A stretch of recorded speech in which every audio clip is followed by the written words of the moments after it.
جیسے ہی حضرت عثمان رضی اللہ عنہ مسلمانوں کے تیسرے خلیفہ بنے،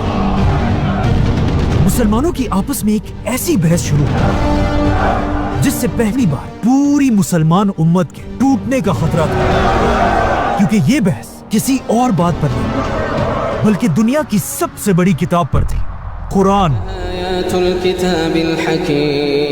رسول اللہ صلی اللہ علیہ وسلم کے زمانے میں مسلمان قرآن کو عربی کے 7 بڑے ڈائلیکٹس، 7 بڑے لہجوں میں پڑھتے تھے، لیکن جیسے جیسے مسلمانوں کی خلافت پھیلتی گئی، پوری دنیا سے لوگ اسلام کی طرف آنے لگے اور پہلی بار صحابہ سے قرآن سیکھنے لگے۔ لیکن اب مسئلہ یہ تھا، یہ نئے مسلمان صحابہ سے الگ الگ لہجوں میں قرآن سیکھتے تھے، جو پہلے تو کوئی بڑا مسئلہ نہیں تھا، لیکن آہستہ آہستہ کچھ نئے لوگ اپنے لہجے کو صحیح کہنے لگے اور دوسروں کے لہجوں کو غلط، اور حالات اتنے خراب ہوئے کہ کچھ مسلمان قرآن کے ان لہجوں کی وجہ سے ایک دوسرے کو کافر کہنے لگے۔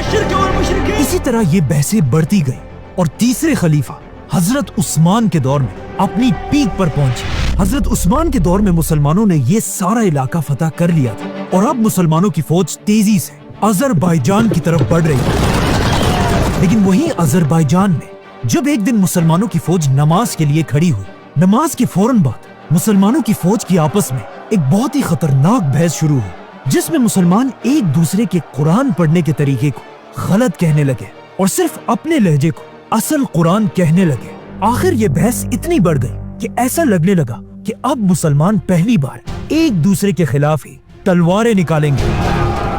لیکن مسلمانوں کی اس فوج میں ایک بہت بڑے صحابی بھی موجود تھے، حذیفہ بن یمان رضی اللہ عنہ۔ جب انہوں نے مسلمانوں کو اس طرح لڑتے ہوئے دیکھا، وہ اس بات سے ڈرنے لگے کہ کہیں آگے جا کر مسلمان فرقوں میں نہ بٹ جائیں، تو وہ اس جنگ کو چھوڑ کر تیزی سے واپس مدینہ میں خلیفہ عثمان رضی اللہ عنہ کی طرف روانہ ہوئے، اور مدینہ پہنچتے ہی اپنے گھر جانے کے بجائے وہ سیدھا حضرت عثمان کے پاس پہنچے اور ان سے کہا، یا امیر المومنین،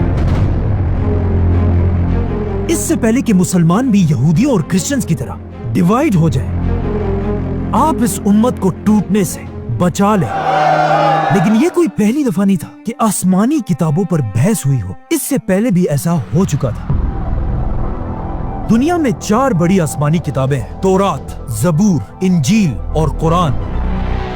پہلی کتاب تورات ایک بہت بڑے پیغمبر موسیٰ علیہ السلام پر نازل ہوئی۔